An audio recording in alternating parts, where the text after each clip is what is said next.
Okay, we just started recording, and we will get started. If other people join, we'll catch them up, but we have a lot to get through tonight. This is our March 26th task force meeting. Is that too loud or you guys good? Oh, am I too loud? Can you hear me?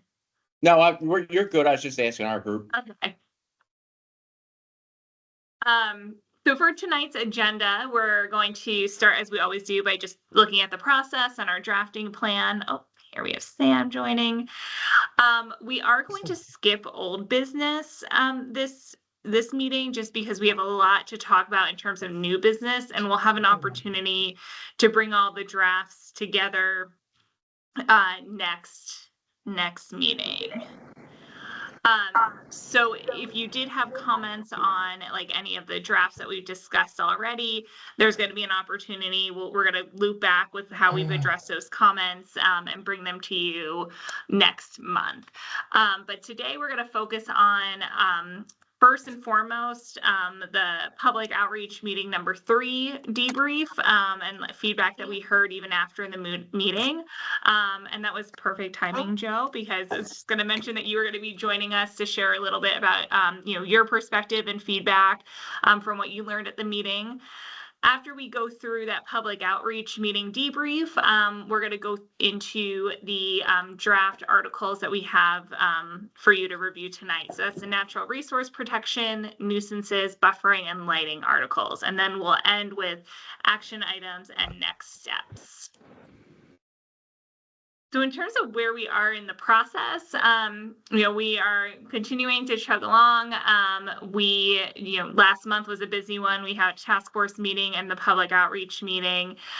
For the next 2 months, we're meeting tonight, and then next month we'll meet to kind of go over we won't go over the entirety of the draft plan because it's impossible to do that in an hour and a half, but we are going to spend next meeting really looping back to any outstanding questions, concerns, issues, things that we need to work through in any of the articles.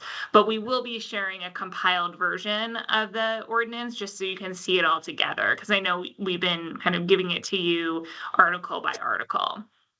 And then in May and June, staff and our team will be preparing for presentations with the 4th public outreach meeting in May, and then heading into a informational meeting with the Planning Commission in June, and an informational planning or presentation to the Board of Supervisors in July. After we get their feedback, we're going to be coming back to you all in July. We'll have our final task force meeting before heading into the adoption process. So I know we go over this every month, but are there any questions about the process? Okay. This is the drafting plan. You saw this last month as well, but we did update some dates here just to reflect the fact that we're not going to discuss old business tonight. So you'll see the historic preservation and signs final draft articles next month, along with the complete draft of the ordinance. We'll get you the final draft of Articles 3, districts and map, next month as well. One thing that we'll discuss later tonight, but just want to flag for you now, is in the past when we were discussing the articles, we thought Article 7 was going to be a general regulations article. But as we dug into it, we realized that the only remaining regulations that were not incorporated into another article were really only the nuisances regulations. Everything else in a general regulations section had been incorporated into an article that made more sense. So we just updated the title there.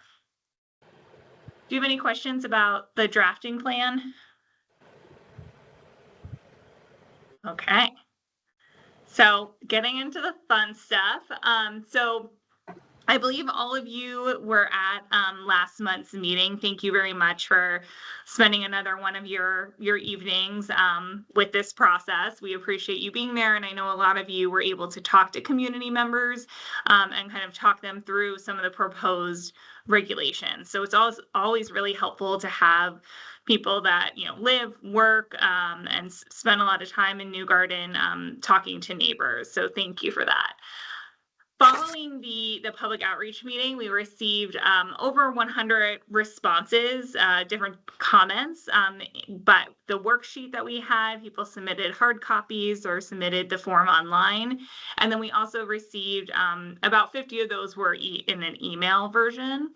And we are working on summarizing all that feedback into a feedback summary document that will be shared on the website at a later date. But really the key themes that we're seeing emerge in this feedback are some like concerns or questions about what permitted by right use means and where different uses are permitted. Questions and concerns about the impact of proposed changes on transportation and utility infrastructure, also on environment and natural resources, considerations for the location of mushroom operations, and then just some general concerns and questions about the zoning update process and implementation. So that's just kind of a short and sweet summary. The summary document that we're putting together kind of elaborates on those key themes a little bit more, but figured this kind of summarized it in a succinct manner. But before moving into each of these a little more, I wanted to just pause to see, since all of you were at the meeting, if you had any kind of additional thoughts, takeaways based on conversations that you had.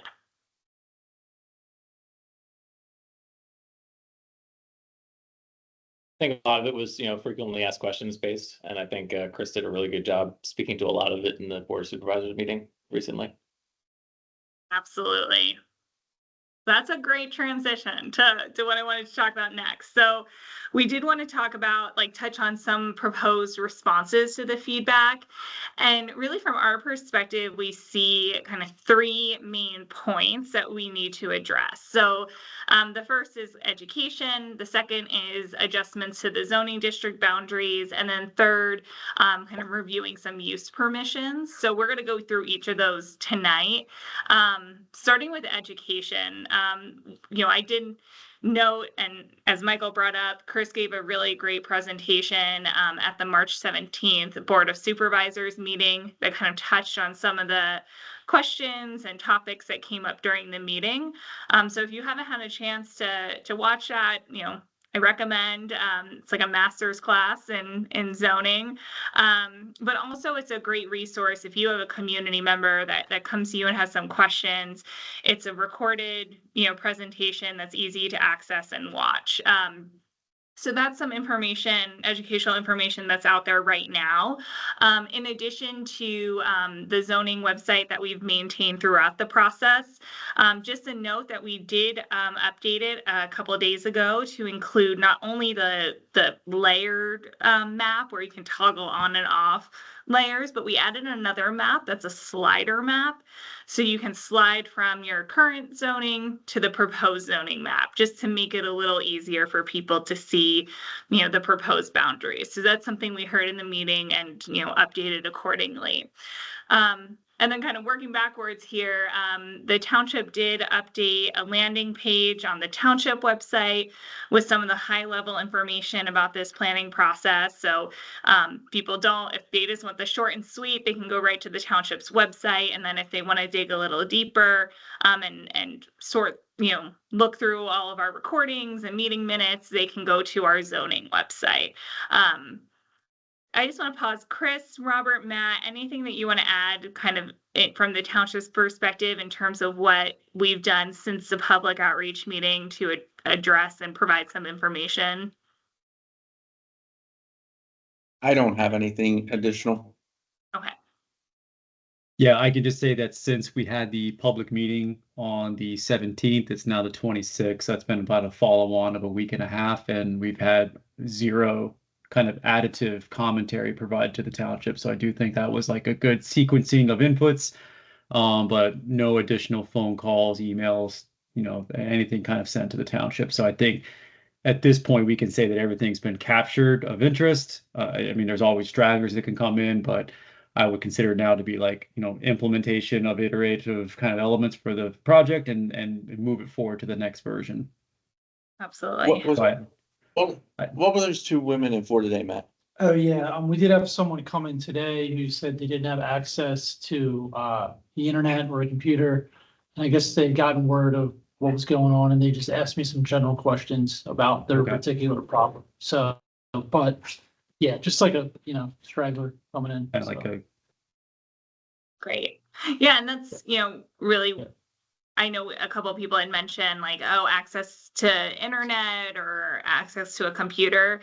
And I think, hopefully as evidence, by those two women coming in, people are, welcome to stop by the township building. I'm sure libraries or community centers can also help people get online. We also added the phone number for the township to the zoning website. So hopefully, everyone is able to get in touch with the township if needed. So in terms of looking forward, I agree with Chris, like we're going to touch on some of the main takeaways in terms of implementing the comments via the map and the article, the uses article. But in terms of some additional ways just to, make sure that the information is getting out to people, we do have the 4th public outreach meeting that will be in May. We're going to spend more time next meeting brainstorming for that meeting. But some options we've been thinking about just to make sure that we can have conversation and people can get their questions answered is potentially having some roundtable discussions or maybe a panel discussion. So if you have any ideas, please feel free to share them with us. But we're going to have some time next month to really work through that because we're targeting the end of May for that 4th public outreach meeting, but that'll be a great opportunity to share additional information. And then finally, we are working on a written FAQ document that will incorporate information from Chris's presentation and questions that we've been hearing as well. And our goal is to share that on the website in advance of the public outreach meeting number 4. In terms of questions that we've been brainstorming so far, questions about process. So how did the township decide to update the zoning ordinance and map? Who's part of the task force? What's the task force's role? How can I learn about what work has been done to date? How can I get involved? Then some questions just about, zoning and land use 101. What's zoning? Who has the power to regulate land use? How are uses regulated? A lot of this Chris touched on in his presentation. Why does the zoning ordinance need to include all different types of uses? How is the size of development regulated? What about open space? How is that protected and regulated in a zoning ordinance? Touching on spot zoning. And then what happens after the adoption of a zoning ordinance and map? So kind of explaining the process that, just because a zoning ordinance is enacted or adopted and then enacted, it takes time. People have to, come in with a proposal. It doesn't mean that change happens right at adoption. So kind of understanding what that process looks like. And then we'll have some questions that are focused on the specific proposed ordinance and map changes. So how exactly is the zoning ordinance different than the existing zoning ordinance? How is the proposed map different from the existing? What do the changes mean to a property owner? And then touching on some of the topics and goals of the proposed ordinance and map. So why do we need a mix of housing types? Why do we need mixed use development? How will this impact environmental resources? How will this impact traffic and utilities? And how will it impact the school district? So those we're working on that, and certainly a work in progress, and we'll be sharing it with you to get your feedback as well. But at this point, are there any other kind of pressing questions or topics that you think we should touch on or that need some clarification, just based on what you've heard? How does this compare with other townships and the responses from individuals? Okay. was that an FAQ question or your personal FAQ? Yeah, no, a question. How did you see this as opposed to other places you've been? Yeah, and yeah, I think that there's something that we can definitely add from Michael Baker's perspective, and then certainly we'll work with Libby and her team at the county to kind of explain how it compares to what others in the county are doing. Because certainly, they're looking at kind of a holistic picture, not just what's happening within one municipality's boundaries. Great question, Don. Anything else?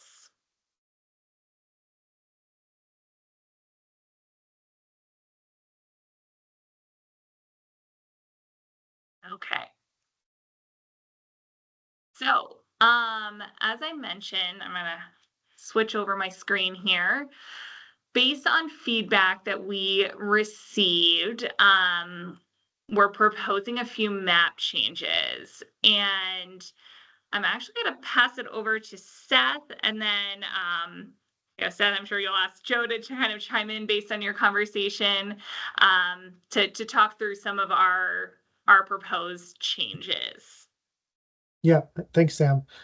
So myself and Laura Spina out of our Philadelphia office had an opportunity to meet with Chris and Robert last week after they had a conversation with Joe, who was gracious enough to join us tonight after reaching out to us, and he was at the public workshop with Sam and the team there. And so it has kind of generated a conversation around the enterprise zoning, particularly along the Penn Green corridor.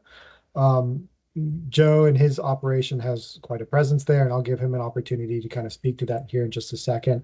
But we've been talking with the township and kind of trying to resolve this issue of what's currently happening along the Penn Green corridor. What would happen if it was zoned the way we had proposed it originally, with a combination of mixed use and residential flex, particularly as it concerns existing non-conforming uses and potential expansion and what that may end up being in the future, whether that was non-conforming or just permitted by right. And so really, we came down to the conclusion of rezoning that as part of the enterprise district that you would see on the other side of Penn Green, the Penn Green corridor. For a couple of reasons. As I mentioned, Joe and his operations have a pretty significant presence there in terms of some mushroom facilities. And, if we had rezoned them as residential flex, they would be existing non-conforming uses. But in reality, they would likely continue to be there for quite some time. And without a realistic chance of them, leaving that space, perhaps even consolidating other operations into that facility, into that location, and kind of making that the hotbed of ongoing operations. And they're not the only ones in that area. And there are several properties that are owned along that section, along that side of the Penn Green corridor that are tied to the mushroom industry. So, it would be kind of an ongoing battle with existing non-conforming uses, natural expansion as allowed in the zoning ordinance, which is standard across all zoning ordinances, that, that 25% that we have talked about previously. And then the conversation as well, is zoning even really the mechanism to kind of drive some of the bigger potential changes to the mushroom industry across the state of Pennsylvania? And certainly having it as a non-conforming use that's continuing to exist is probably not the best solution. So with that in mind, and conversations with the township, I think it makes a lot of sense to have that section rezoned as enterprise. So both sections of the Penn Green corridor kind of become that hub of the enterprise zoning district. If we had the aerial map open, you could see that on the far eastern side of those two large parcels there that we have in that enterprise rezoning, there's like a 250 to 300 foot wood line buffer between that and those adjacent residential developments that would probably be what you would want to look for anyways. If that was zoned enterprise and that would come in as new development, that would be the type of buffering you would want to see from that activity. But frankly, that would take decades to grow in. And, if they can preclude themselves from, eliminating even most of that buffer, some of it could come out and still be quite sufficient, just because of its scale and size. It, does serve as a good boundary and a good buffer area between that residential development and those parcels that currently have those operations on it. So I think I covered kind of most of our justification and reasoning behind that. Chris, am I missing anything? You and I had a chance to talk about this last week. If you wanted to add in on that. No, and I thought it was important at least to provide the engagement from the kind of major entity associated with that site, which I think I see Joe in the One Brady Bunch corner of the screen there, to maybe provide some element of context about, I guess in this case, it's like what is seen to be kind of an enterprise district based off of the fact that you have one element of the use on one side of Penn Green and the other element of the use that mirrors it almost exactly on the other side of Penn Green, and kind of what that association with that industry is for the enterprise district as opposed to another type of use. And then we can dovetail that into like larger level discussions about just the impact and everything. But I wanted to provide more of a stage for Joe. So appreciate coming tonight, Joe. Yeah, no, thank you for having me. And Seth, that was a fantastic explanation. I could tell you're great at your job, and Chris and Robert actually really heard me to convey everything to you accurately like that. Yeah, as you can see, kind of with the aerial, I don't know if anybody knows the fact, but where our mushroom houses are, that is the single largest single site mushroom farm that we're aware of on one parcel in the country. There's, almost 80 mushroom houses there. I'm fourth generation. Quick background behind me. I'm the CFO and chairman of the Bash Shanty companies. So we're fully vertically integrated, full-fledged mushroom company. We, through Laurel Valley Farms, our adjoining neighbor there, we are one of the founding members from 1970. Now the cooperative that used to be dozens of growers has dwindled to just 5, and a couple others are not, exactly in the position with successors to continue a successful 10, 20-year future. But my family, fortunately, we're very blessed. I'm 28 years old. I'm with my brother here in Las Vegas celebrating our 100th anniversary in business. We're, trying to meet all our customers and, just continue moving forward. So, we've built 30 mushroom houses since COVID on that site. You see, we have another row to go. We just finished half of that expansion just a couple months ago. Laurel Valley, we have a road that connects us. We use 2,000 tons of compost a week, goes directly to our facility. We're totally vertically integrated. All that stuff is recycled out of our plants and goes to green roofing, soils companies around the country. We've been there since my grandparents moved there, which is, their house is on Gap, Newport Pike. We've been there since 1960 and continuously built mushroom houses. We now have several plants there. And as I was explaining, to Chris and Robert last week, just, my spiel, I didn't intend it to be long, but the mushroom industry is very much changing, modernizing, as food safety standards get more stringent, as the industry just gets more competitive with imports, which right now is a wild time, by the way. This tariff situation is really putting USA mushrooms on the map, which is nice for us. But everybody that is a leader in the industry is between 60 and 75 years old. My father included. He's one of the best known, renowned, full-fledged grower, packer, shippers in the industry, well known in produce, as a lot of guys are locally, and that the succession planning is just not there. The logistics of the operations are just beginning to be a little too challenging. So there's a lot of farms around the community that are 6 growing houses here, 4 there, 12 here, and it's getting harder, with labor, with raw material, to just keep the business going. It's a very, Seth and Samantha, I don't know how much you guys know about our industry, but it's a 24/7 thing. We harvest mushrooms every day of the year. It's a hell of a thing to commit your life to. We work Christmas morning. That's how it goes. But the future of the industry, to align it with the township's vision and the residents. I'm a resident, by the way. I think that, well, that's obvious, but my family, we all live here. We all live within 5 minutes of the farm. This is our passion. This is our life. It's the future of the industry is consolidating, economies of scale, being as vertically integrated as possible. Anymore now, all of our competitors are private equity owned, imports, large conglomerates, and just unfortunately, the succession is not there. There's not many others like me at all under 35 in the industry.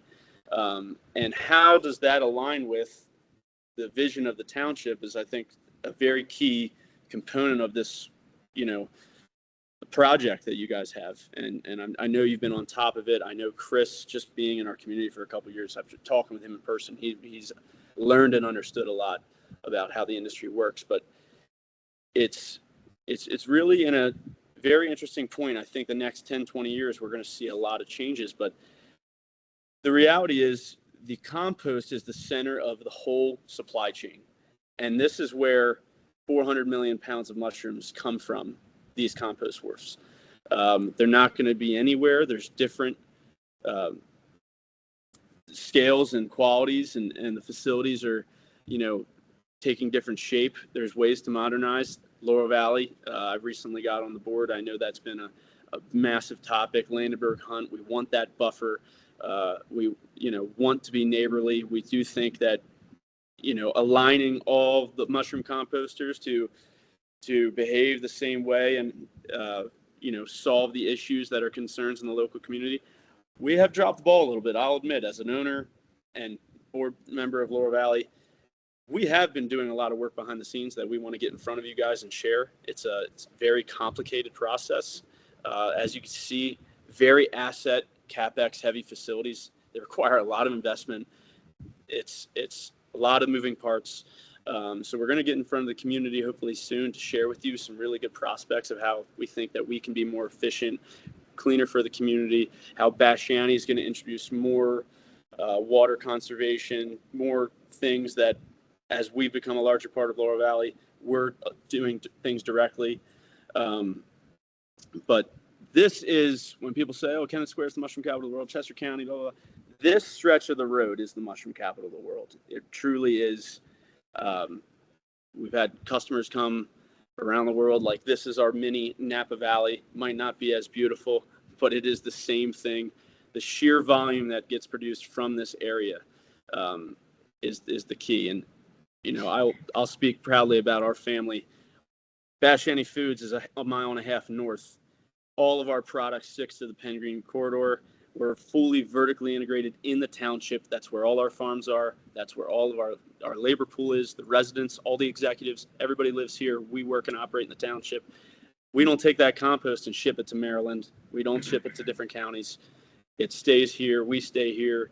And I think that, at least speaking for my family and the generational companies that are local, we want people to be proud that the mushroom industry is still there instead of being at odds with us. That's why I think it's very important that I'm very grateful you guys have allowed me my 10 minutes of fame to get on the call and explain who we are, our thoughts, and, we're proud members of the community. Anything you guys can need us for, I can be a resource.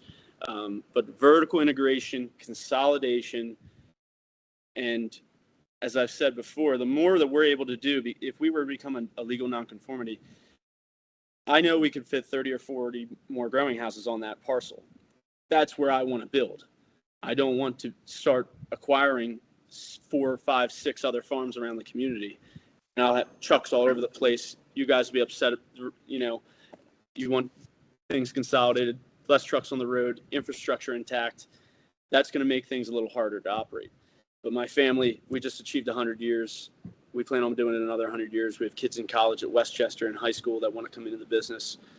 We're going to be around for generations. So Seth's point about being a nonconformity, it looks like they're going to be there a while. We are going to be there for a very long time. I think that's a given.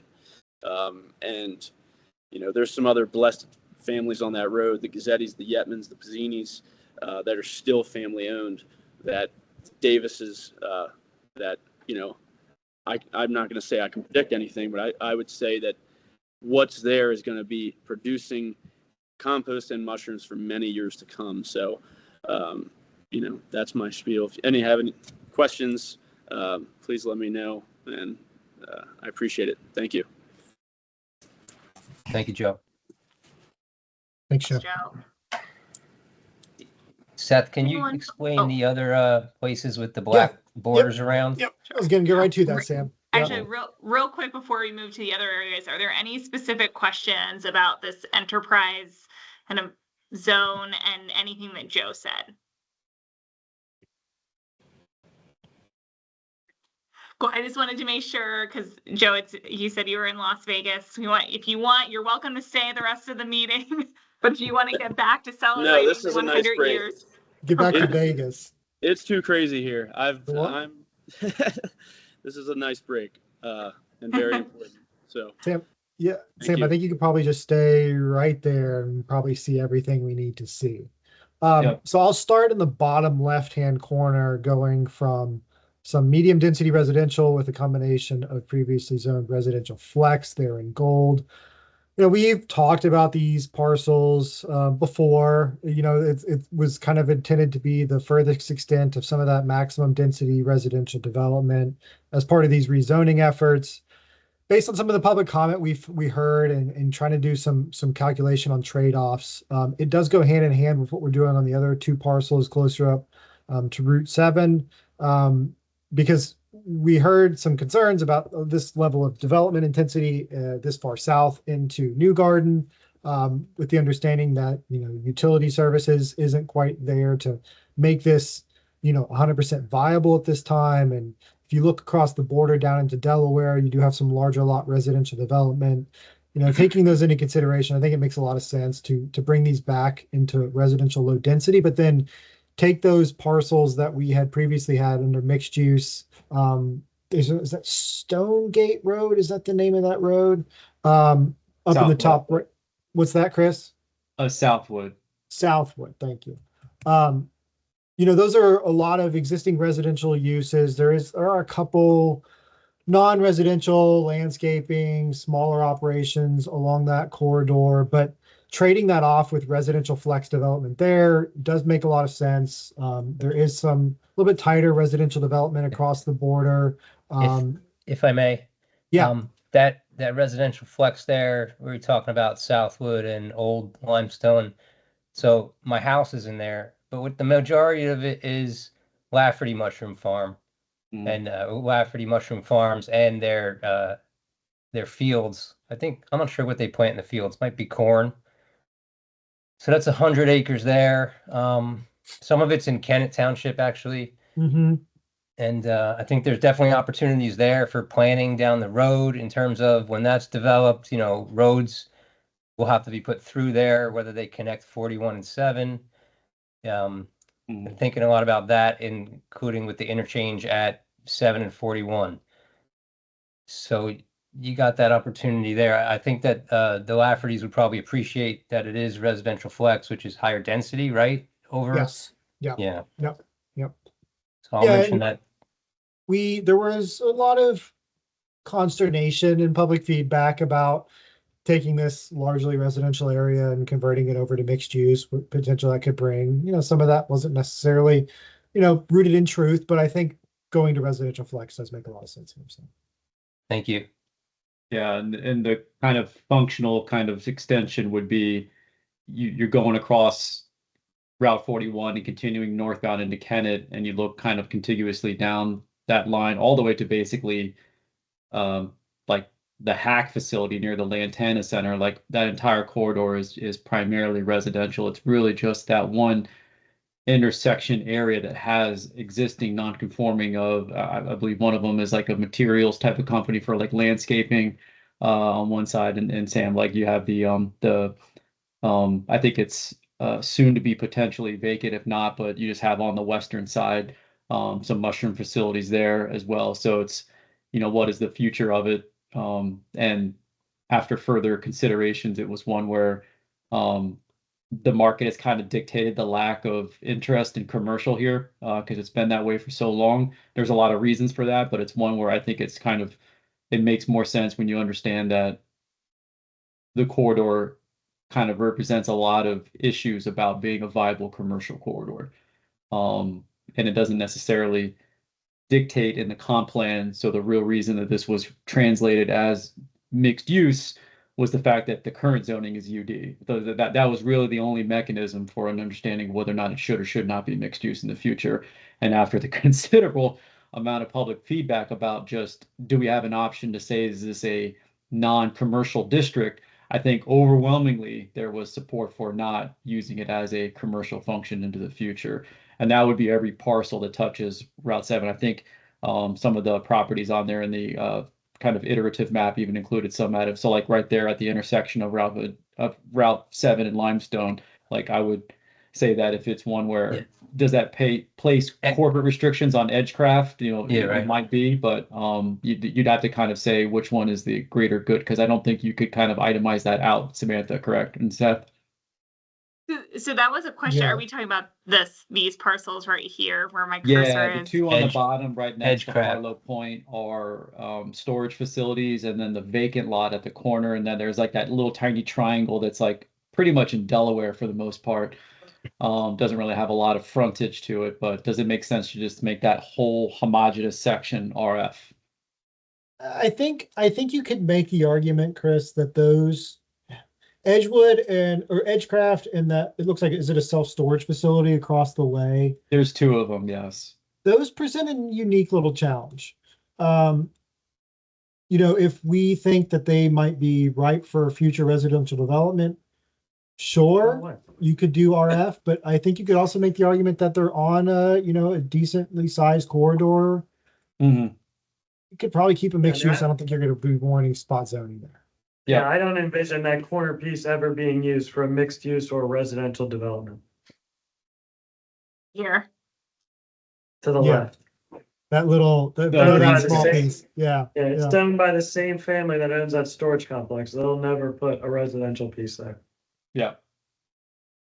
So in this instance, regardless of what it is potentially zoned as, there's a non-viable outcome associated with that because a property owner, I mean, I don't know what the task force would kind of see as a potential if it were ever to kind of change that, it would make sense based off the feedback, but that would be upon MBI to kind of translate that into a like function keeping of it- something.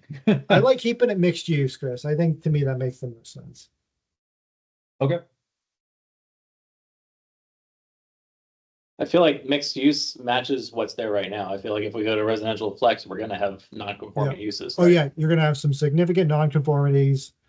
And, let's say the mini storage facility goes away at some point in time, maybe all three of those could be developed into a nice looking mixed use development.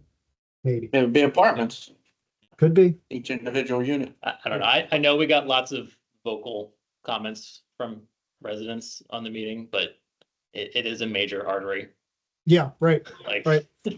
Yeah, I mean, I think the whole thing that a lot of the public is missing is that no matter what we zone it, It's if already- the infrastructure isn't there for it to be developed, it'll never be developed. exactly, yeah. I mean, look Yeah. at White Clay Point. I mean, in all reality, the majority of that parcel is most likely not going to be developed because as soon as you touch 41, you're looking at $9 million in road infrastructure. Mhm. And it's just not gonna happen. And, It's part of and that Tom, education, Tom. yeah, Oh. that's exactly what we want to kind of convey in that what happens after a zoning ordinance is adopted, and just everything else. Like zoning is like only one part of it. There's so many other considerations by, making it so that, certain kinds of development is permitted. It doesn't mean it's going to happen because there's a lot of other hoops. And just want to make sure it's still resonating that Seth kind of laid it out. If you're to shift to a low density residential, is this kind of the strategic move of the chess piece over here? Mhm. And what we consider to be at least some viable parcels to have Yeah. it for residential, that don't necessarily have strong frontage to the Route 7 corridor to kind of really justify commercial. So that's kind of the compromise, if you Yep. will. And I can see both. I'm not the decider, I'm just the translator. But it's just what the vision of the corridor truly represents. And, you know, it's right now it's kind of funny because it is literally a mixed use corridor It in is, this yeah. instance. But That's one of the overarching goals from like the problem statement, right? We want to make sure we've got less non-conforming Yeah. uses. Mhm. I also kind of agree with Sam that is the kind of understanding that with additive residential, mostly on the Lafferty side and some of those parcels on that side, a lot of it being in Kennett is the greater good because it's now potential for residential access, not even really being off of Limestone in this instance. It would actually be off of Route 41, just the Kennett side. A road through there would be best to connect the two at that lower end of that. Yeah, but I'm saying But- like they're really solving for that. Our portion of the Lafferty is like, you know, the, you know, top of the iceberg kind of function. The real piece is actually on the Kennett side. And I don't even know what it's zoned in Kennett, but Remember that old composite look map at you did, that. Sam? Yeah, just gotta back- pull it up real Oh, quick. gosh. Kennett doesn't care what happens down there. It's too far from Kennett Square. and Probably. that's probably very true. But it's just one where I would want to marry those two pieces up because then it's like from a property owner standpoint, like, wait a minute, half my property is this and half my property is And- that in two and- different and- townships. That And really, the access to Southwood, if you had residential there, you're gonna wanna have a drive exiting probably on Southwood Road in Delaware. yeah. So there's gonna be a lot of coordination there. Mhm. I thought we had the composite zoning map. We can take a look at that and we'll share it. Share it with Yeah, you. I don't think I was ever confident enough with it to export it out of Photoshop. So it's still just Yeah. sitting in Photoshop. So I know this is a small section and I don't want to have like a line in the sand type discussion or not, but it's one where if the goal is really growth corridors and it says in the comp plan, it talks more about infill along Route 41 to the interchange. It doesn't really talk a lot about this section. So if it's like, if you concentrate the mixed use and kind of the commercially viable business corridors along those kind of main thoroughfares, which is Route 41 and Baltimore Pike, like the township could change this and still execute its mission. And that's kind of like, that's kind of seen as the greater good. Plus provide additional space for housing opportunities that wouldn't be restricted because someone couldn't come forward with a strong plan to do commercial and residential on the same site. So Kennett, just throwing that information out there. Kennett has that zoned as a very basic, like residential suburban. Okay. Same with Newcastle County has its own suburban as well, which is Yeah. large acre lots. So it's like, if you're talking about zoning, you usually kind of speak to the proximity of the parcels right next door to you, including other municipalities. So it's actually contiguously more conforming as an RF than it is as a mixed use. Is that accurate? Based Okay. upon based upon Delaware's zoning, it would be more contiguous if it was RL. Yeah. I mean, there's. But we're still residential to residential. But they could still do that with the residential flex. If there's Correct. no utilities, yeah, exactly. Yeah, you could still do the 1 acre, come in with a plan. with Yeah, 1 you acre do 1 acre on lot sewer plans. And actually, that one mushroom facility may turn into 10 houses. Shows that though on Old Limestone. Well, there's two. One of them, I think, Kaolin. across the street is actually got the owned by map up? Kaolin, correct? Yes. Yep. What is the sewer facility, what does Aqua have to? It would be a conversation with them about connecting that area to their utility Yeah, off of grid. Limestone, I'm not sure, but I mean, Aqua Services Harrogate, so they would just extend it to the right along Southwood out to Limestone. So there is a You're talking pipeline about there the available. Lafferty, or You're talking the other side. Yeah. That's right. Yeah. You'd also be a co-owner in Aqua by then.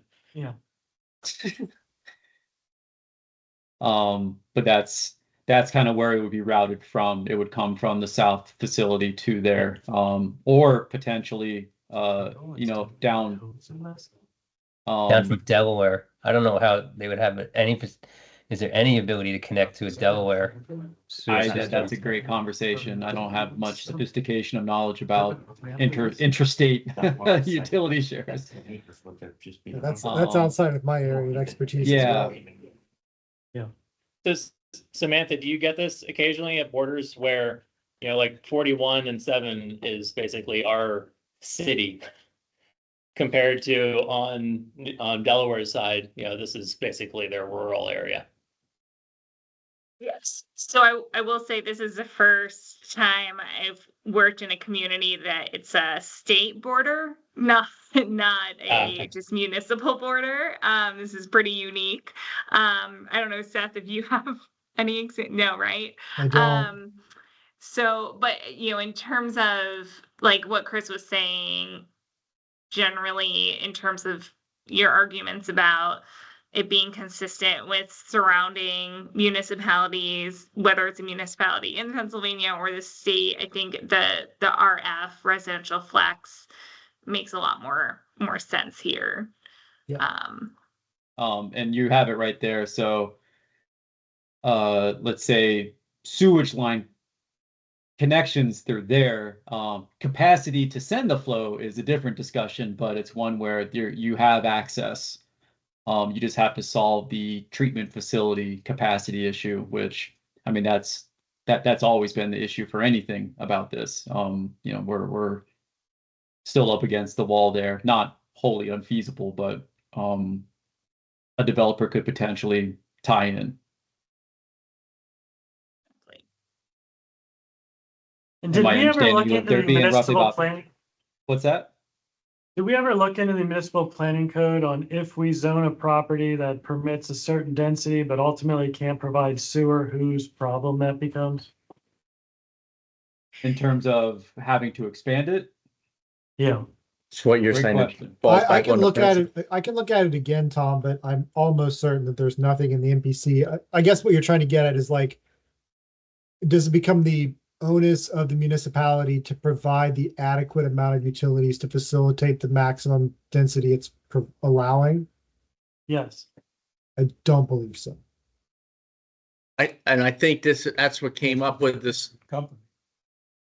I What think are you you gonna do with a private company? But if you're zoning, I feel like I've come into it before, where if a township has zoned a parcel for a certain density, but ultimately can't provide its sewer, well, Oh, it'd be this the is not- same as there's- it's the same as what Winnie said with the little cell things in the right of way. That was her comment, was you can't zone, like you can't tell them where they can put it if it doesn't work. Well, 'Cause- yeah, and it's also quite common for the utility provider to not be the municipality. Yeah. And so you can't, if the municipality doesn't have control, they can still allow for that development to happen, and then becomes the burden of the developer / property owner to make it work with the utility provider. Which is what we experienced with this residential flex Yeah. at Sheehan, right? They in effect, the guy in effect said it was a painful transaction, but he was gonna do it. Correct. It Yeah, allows to there's a broker a collaboration. Yeah. So Sheehan and 41, but parcel of land up on the hill. that's Sheehan and 41. Yeah, it's that 10-acre parcel, Oh, right in that little yeah, triangle right there. Yeah. But this is also, we're saying flex, where if there's no adequate sewer, They could do Then single, one they could acre do lot. 1 acre lots. they can do something. Yep. Oh, that good farmland out of park. If they're willing to make their aqua rich, they'll do it. Mhm. The question is it ever gonna be economically viable? Yeah. For a developer to pay the price they wanna extract, and right now, they're over capacity, right? Mhm. Aqua has the same processing problems the township had. Aqua owns most of the pipelines. They don't own most of the treatment. I'm sorry? Aqua owns a lot of the pipelines. A lot of the treatment they have to work with other entities for. Just makes it that much more complicated. Yeah. The main force main under 41 goes to Avondale. Yep. So you have to work with Avondale Borough to try. Good luck with that. Yeah. Yeah. Are there any additional comments about the map piece and the proposed changes kind of based on feedback before we move to the uses? Okay. I do have a question.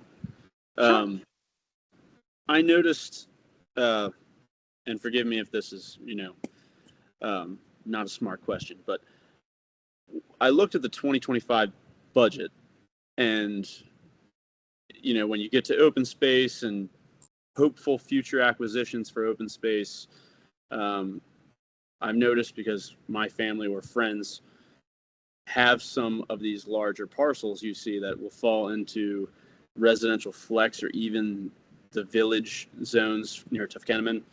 But then they're also on the open space hopeful,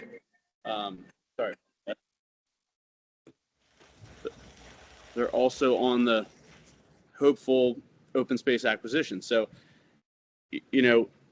are you trying to, is this indicative of the vision you want, or is the vision truly like, no, like if you see that 64-acre parcel, that's Village Center all the way to the right on Chambers Road? Yeah. Is the goal and the vision for that to be, Village Center, part of the, Tuffkeneman, growth in the future, or is it, no, it's the fourth listed property on the open space goal? Yeah.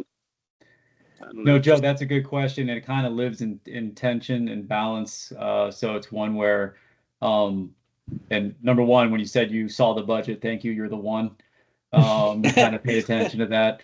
But with that, it's one where the township has multiple initiatives and priorities. One being preservation of open space properties to abet kind of just overall aesthetic and wellness kind of initiatives for the township. But two, we want to make sure if a private property owner is not amenable to doing that and they want to actually develop their property, that they also have the right to do so. And then with that, we want to make sure that we're aligning both outcomes to their optimum capability. So in this case, the zoning never matched the ultimate outcome for the capability of the private property owner to seek other outcomes for the property. This is to kind of address that, because it's one where if this tips into a land development and it has additive housing, that abets other causes for the township. So it doesn't have to be one versus the other. And we really want this one because it's a two-way street.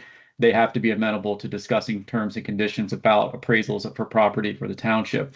So like I said, it's an imperfect science, but the official map that was created in 2019 and a lot of the open space kind of initiatives outlined like a number one kind of within the next 5 to 10 years, and then also kind of a future plan. But that's like ultimate, like if we had an unlimited budget and all the means in the world, that's what we would want to do. But that's not the sole outcome that's being pursued, if that makes sense. Okay. And that also lives in the same circle of, we've been very aggressive as a township for the last 15 years to really concentrate on open space. And now that we have 18% of the township preserved, can we seek other outcomes in alignment with the remaining outcomes for open space? What is the ultimate goal? So the good news when I asked the Open Space Review Board is kind of what that ultimate outcome looks like. If they did all properties, we would be 23% conserved, 23 to 24% conserved for open space, which is a good outcome if that's like your number 100% goal. To me, it's a good outcome because you then say, well, we have our mission met over here. We have our mission met for housing. We have our mission met for here. And it's like we kind of sought and got all things kind of considered, not just one or the other. So hopefully that kind of provides some explanation. So. Yeah, of course. Yeah. Thank you. Understood. So that's an interesting parcel to bring up. How come, at what point did we decide that should be part of the village of Tuffkeneman? I'll have to go back to all the other layers, but I think we were looking, let me zoom in. Actually, let me bring up. Was it the supervisors? They wanted to make Tuffkeneman a mile square, something like that? Longer, Isn't maybe that all supervisor. floodplain? Supervisor. I think it was just Majority based of off it- the fact that the Yeah. R3 zoning district, the Tuffkeneman district, didn't actually capture all of Tuffkeneman. And so if you zoom out, it like this actually captures all of the permeations that kind of go out of that like very rectangular kind of central piece of Tuff-Kenneman. This is like calling Tuff-Kenneman kind of what it is. Yeah, and let me go back real quick to. So it's more Majority of that geo- parcel is just it's more woods, topographically. streams, and floodplain. Yeah. I was gonna say, I think the majority of it's floodplain. Yeah. Well, There most is a portion of it that And is. it technically has no connection to actual Tuff-Kenneman. Yeah, I'm asking just full disclosure because it's my family's property. And Yeah. Yeah. my family has no plans to ever part with that property. But if, again, it comes back to what is the vision that the township and the residents want, you know, we do want to be conscious of that as well. And, but no, there are no plans. There's no access from Maple Lane. The bottom portion, it's a hill. So, I mean, that bottom portion where your mouse is right behind Manfredi, that's the floodplain area, but then it's a pretty dramatic hill.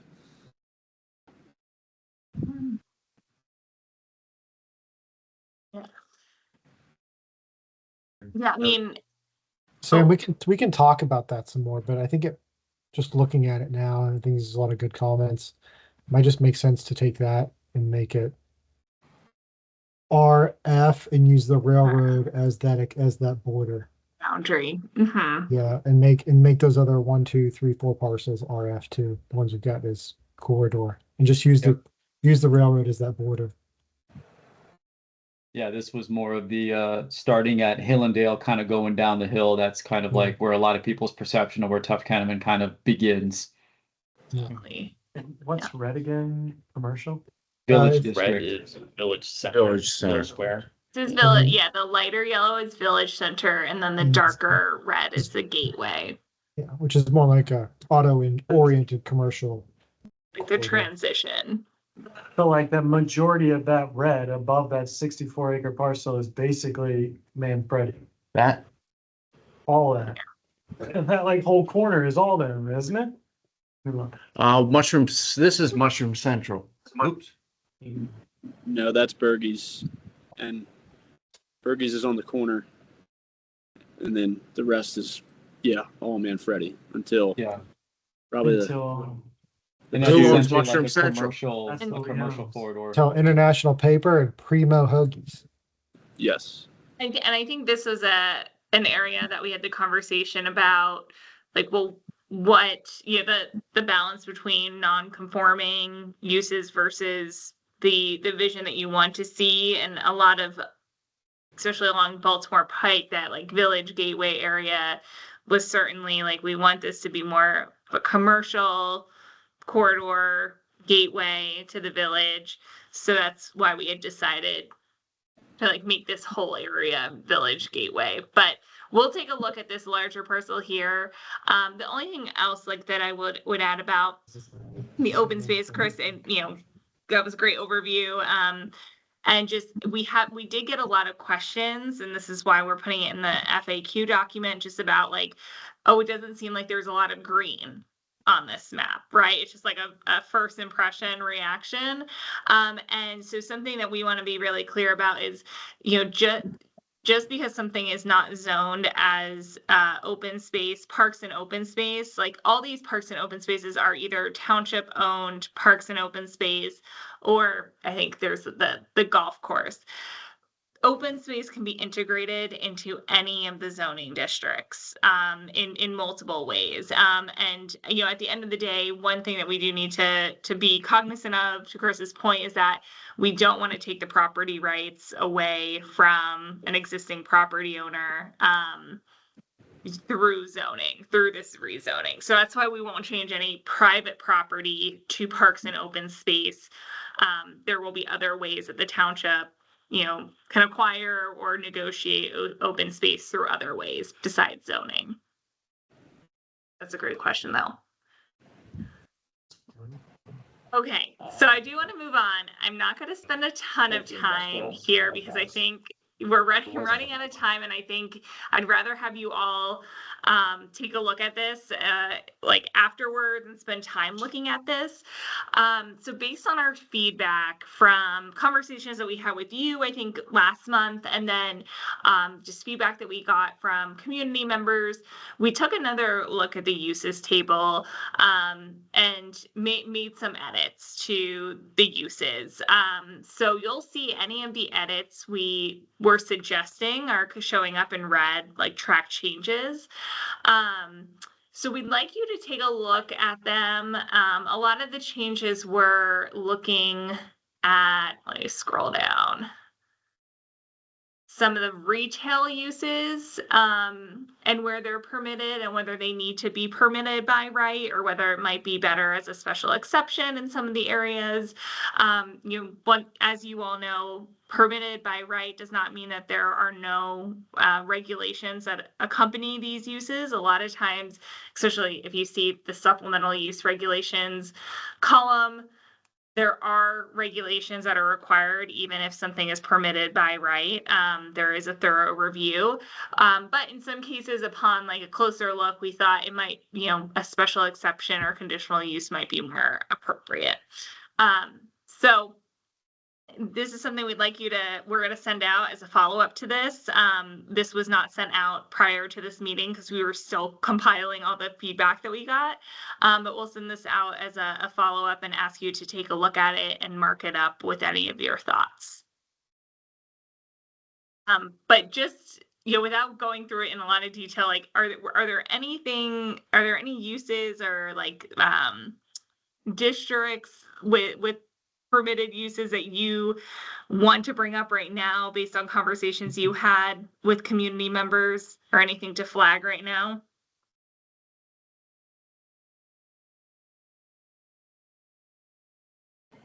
The mushroom were kind of brought up. Oh, I'm sorry. No, go ahead. Oh no, I was just going to say the primary feedback, not necessarily even for the business district function for the Limestone Road corridor, wasn't even necessarily about all the potential business uses. It was about certain types. So that's kind of like what is considered to be a amenable distribution of uses into other zoning districts, not that one. And then ultimately came down to, well, do we want this to be business at all? So it's like, do we then just continue to say, well, the mixed use district has the uses as we originally said, and we just kind of change the zoning for one corridor? Or do we also look at the uses within the mixed use corridor for other areas in the mixed use corridor to maybe change around some of the conditions of those uses? That's what the thought exercise really is. I just want to make sure that was part of the conversation here. Yeah, absolutely. And like, I'll just use this medical marijuana dispensary as an example, since it's right here on our screen.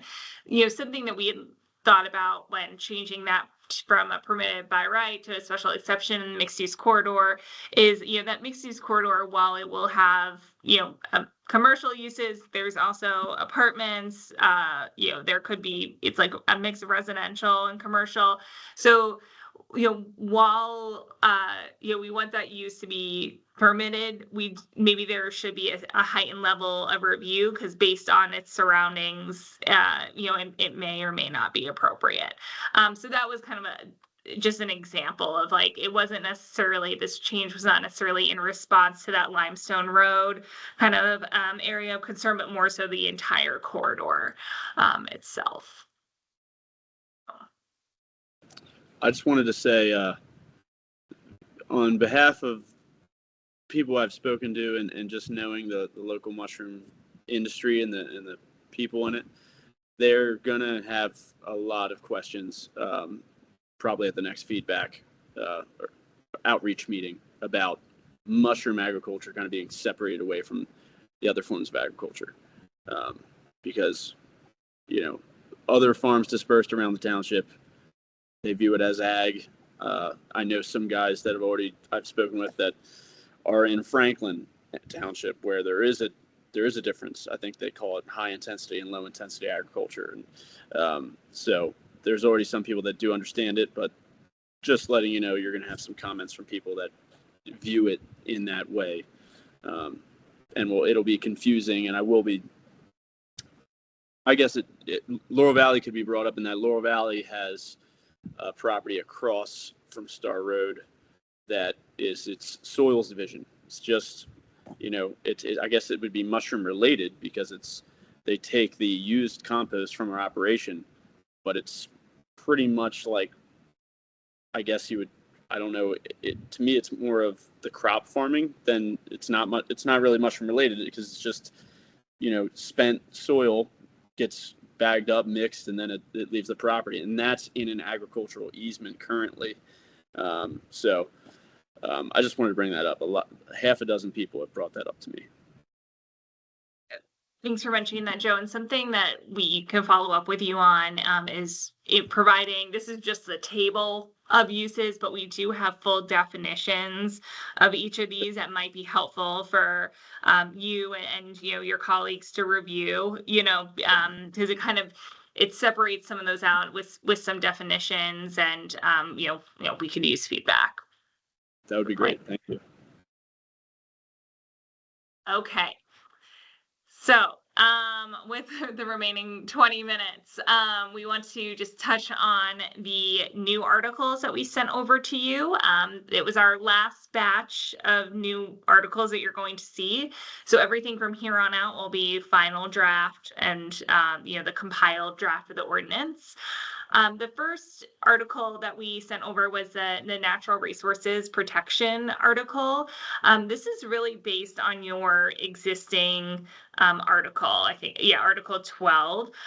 We heard, based on feedback from, I think, you all in the beginning of this process, we heard it from some supervisors as well, that your natural resource protection article, it's one of your newer, relatively speaking, articles, and it is working and achieving a lot of the goals that it set out to achieve. So what we did is we retained a lot of the existing language and then modified, only made slight modifications to kind of help enhance readability, like separating really large paragraphs. One addition was made to this section. We moved the common open space standards that were within your cluster development section of the ordinance. We moved that over to this section because of just the way that we reorganized the cluster development provisions in the new ordinance. It's going to be in districts and the uses chapter. So we wanted, people are looking for common open space regulations. We figured they might go to natural resource protection, first before digging through some of the other articles.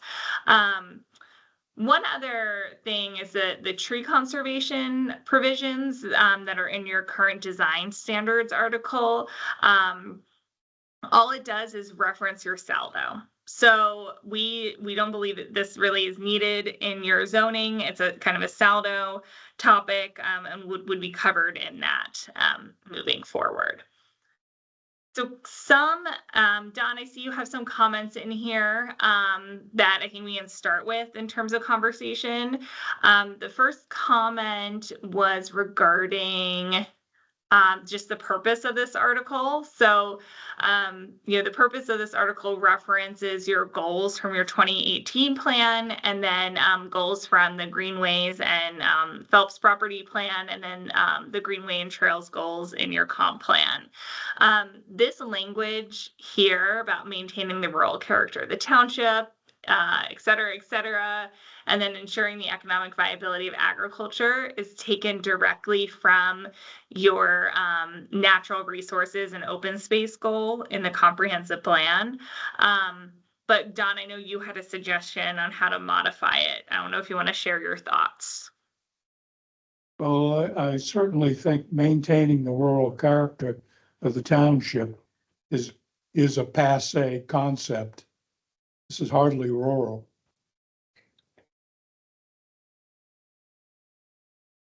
Okay. How do you maintain it after we've developed huge industries here?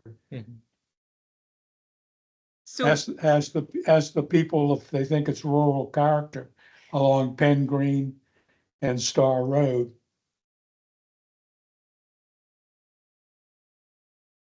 yeah, and I mean we're open to modifying language slightly. We want to be consistent with your comprehensive plan, and we believe that there are areas of the township, especially, you know, the southern part of the township, that that rural character is being maintained.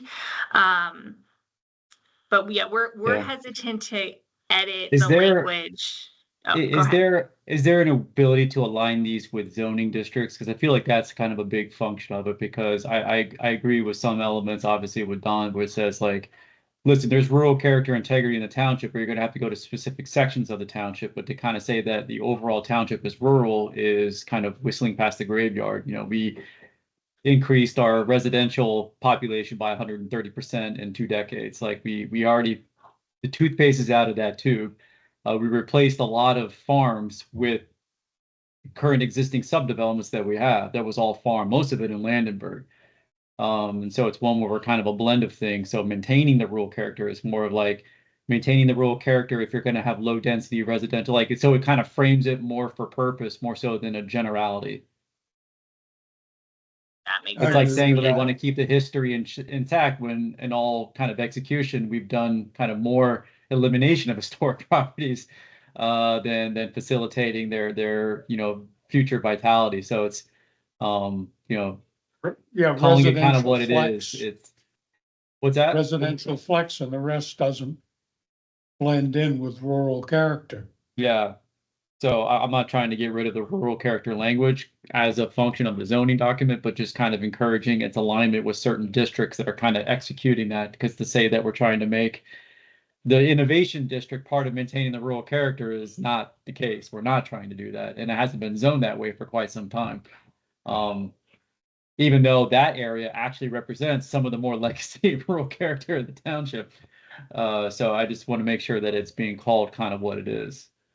Yeah, and just to be clear, this is specifically the purpose of the natural resource protection provisions. But I do agree. I think we can look at this language and tie it to zoning districts a little bit more. And then also the natural resources that are defined within this article.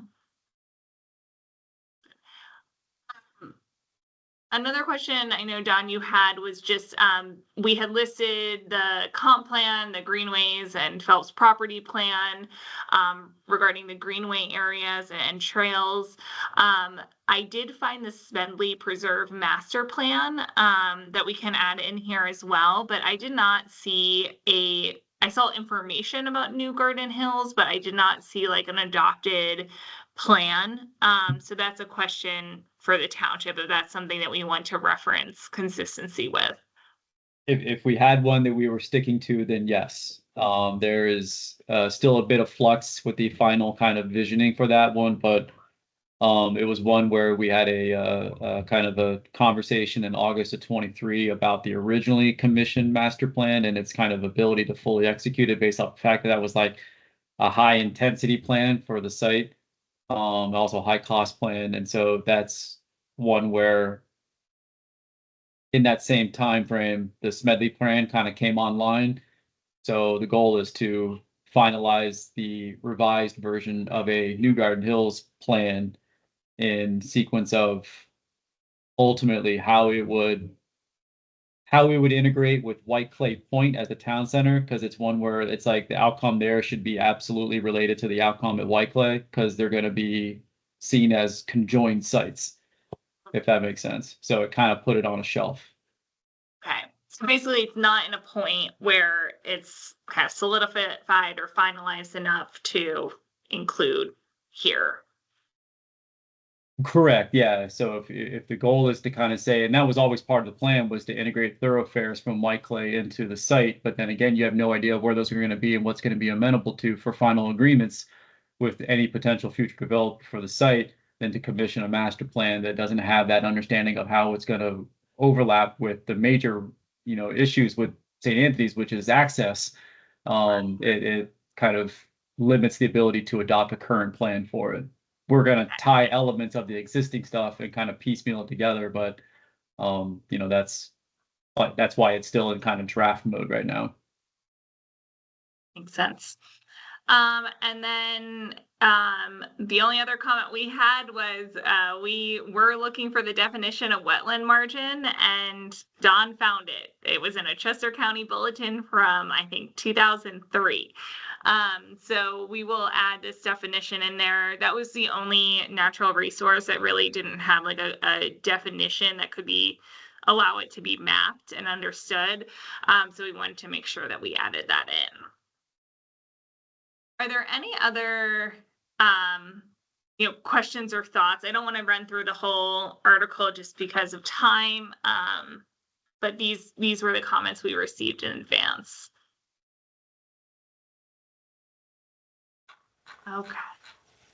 Okay. Well, as you know, you always have a week after these meetings to review and add comments, so feel free to review at your leisure. The next article is the nuisances memo. This includes anything about like noise, control of smoke, dust, fumes, vapors, gases, etc. So I won't go into a ton of detail. You can read through here in terms of noise and everything. Don, to your question about whether this article would include kind of any nuisance from composting operations, this applies to any non-residential use. So that includes kind of composting facility and then mushroom composting operations as defined by Article 4. Good.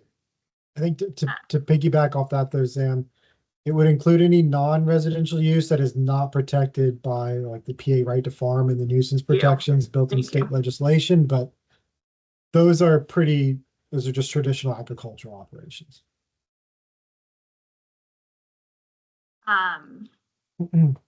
Okay, I'm gonna pass it over to Seth real quick to do rapid fire for the last two articles.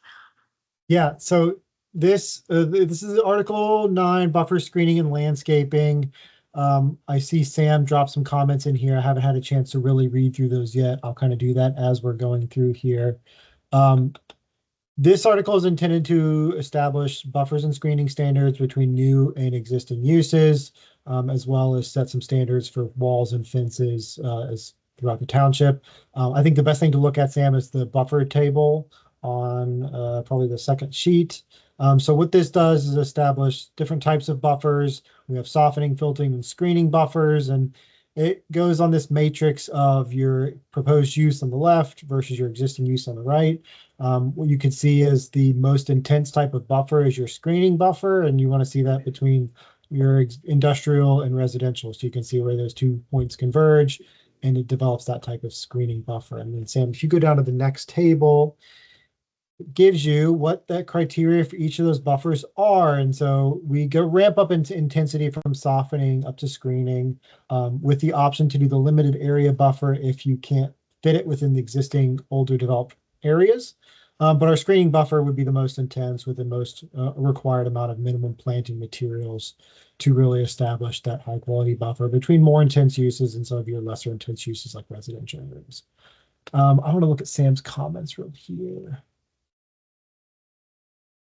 So pathways and landscape buffers. No paving. So we have on the next page, Sam. Okay, go back. Sorry, go back up.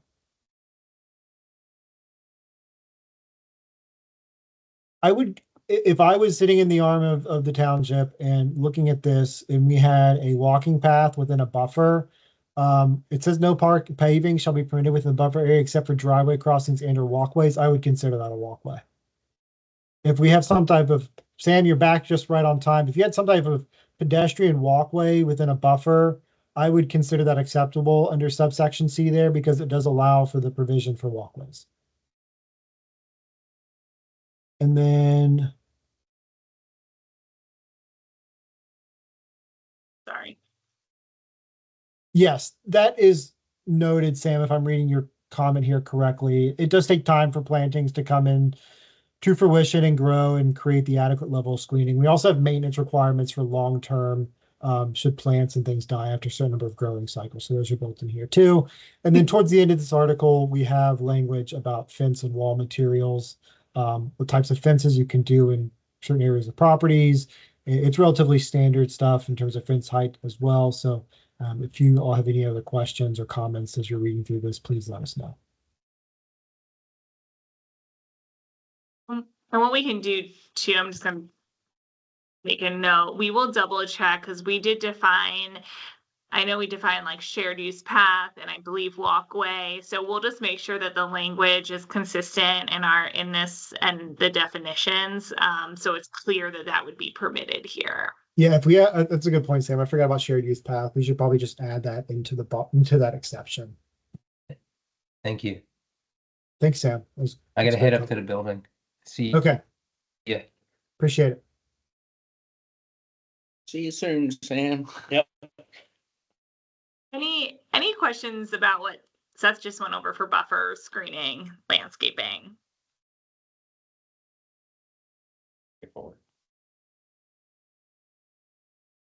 Over to lighting. So this is the lighting memo, our lighting article, deals with lighting pollution, the types of lighting facilities that can go in different types of properties and uses across the township.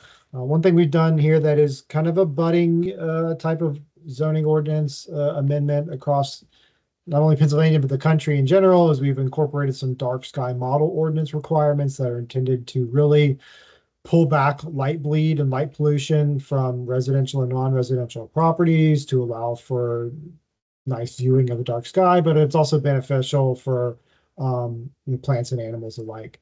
So Sam, if you want to go down, we'll kind of go through this a little bit. So we have applicability and some, standard lighting requirements about installation, design of the types of lighting elements that you can use, generally glare-free, downward focusing, those types of things to eliminate light bleed as much as possible. And then I want to focus on the table that talks about like maximum luminance. I will say the dark sky model language is pretty lengthy. They do a good job of covering a lot of things, and it's relatively new, so there inevitably could be some things that do present some conflicts or some complications down the road. But we've looked through this pretty thoroughly, and I think it makes a lot of sense. It does add another level of, thank you, Sam. That's a good catch. Just another level of control and enforcement for the township as far as lighting is concerned. I haven't had a chance to review this, but I know it's come up in multiple subdivisions within New Garden, in that there are requirements for pedestrian facilities to be lighted to a certain extent, which was interpreted to be a part of residential subdivisions. Does that So still like exist in this? like a shared mailbox or something? Sidewalks within no, like the last lighting interpretation that got done as part of New Garden was that the sidewalks within the ordinance, which resulted in 71 light standards through a residential subdivision, which we ultimately went and got a variance for. But if we have pedestrian facilities and lighting requirements associated, maybe a definition of those facilities may solve that problem so that we're not having to do that. Yeah, Sam, can you drop a comment there on like subsection 18 right there under residential districts, just about that? We will double check that, Tom. That's a In good that question. table where you had all of the metrics there, the one in the upper right-hand corner was a number I didn't really understand. If you scroll down just a little bit. I don't know if that's a typo there, 22,000, Yeah, 8,500. no, that's an extra zero. Yeah, that is Okay, not a real all right. number. I was Thanks, gonna say Chris. that if that's part of the dark ordinance, that's a new one. It's a lot of lights. That's a lot of lights. Yep. Yeah, fully back up what Tom was saying. We want to make sure that this is updated so we're not continuing to have a variance There was three, residential development in the township. that was one or three zoning hearing board. There was definitely one for the Roush. Yeah, but I think there was three, Yeah, there's multiple. So and every one of them got relief. Yeah. Okay. And Well, the Seth, question correct me is, if I'm, does that make any sense, given the statement that you want it to be the same as the dark community regulation that Is that, and then that's a very good point. That's exactly what I was just. Yeah. Yeah. So one thing makes no sense to have. All the lights and down the dark. Yeah. So I'm not sure if it's just on my end, but You guys are Um, breaking up. I'm hearing it too. Yeah, they're Yes. breaking Yeah. up. yeah, but I think, and so correct me if I'm wrong, but I think with this lighting article, we kind of started from scratch here. Like we did not do a lot of carryover from your existing ordinance because of this, like, we had this new model language that seems to work well. We didn't copy and paste directly because there is a balance between kind of preserving dark skies and also not being overly burdensome to, especially along the commercial corridors.